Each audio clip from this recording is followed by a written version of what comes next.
Make this video. I'm trying to make it short because I gotta get ready to go to work. But one of the things I want to talk about is how we trick ourselves into believing things that are true.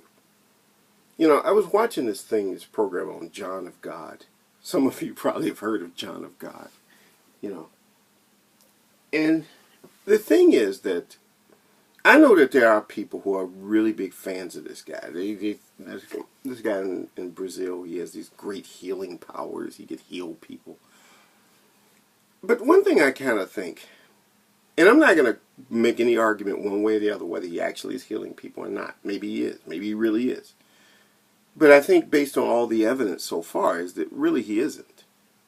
That's just based on the evidence. Maybe in reality the evidence is lying. It could be.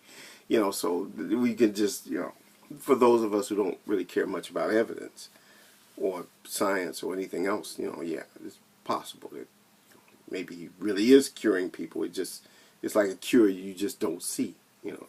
And some people are going home with a terminal illness and they're dying, but maybe they really aren't dying. So you know, we could ignore that. But the thing is that in life we can always get into this thing of accepting a thing as being true, and we can have an experience. See, I think that if somebody promises that they can heal you, and you've heard so many people say it, you can go to a place and someone can do a procedure, and you can have the experience of being healed. Now, what is it to be healed? There are two parts. One part is the clinical thing that can be tested and checked and looked at. And then the other part is the subjective experience. You know, I can feel like I'm being healed. When you really are being healed, let's just simply say if I'm really healed, there would be the clinical part and the subjective together. But you can have just the subjective part without the clinical to back it up. And other times, you know, there's times when you may have an illness, you don't feel it.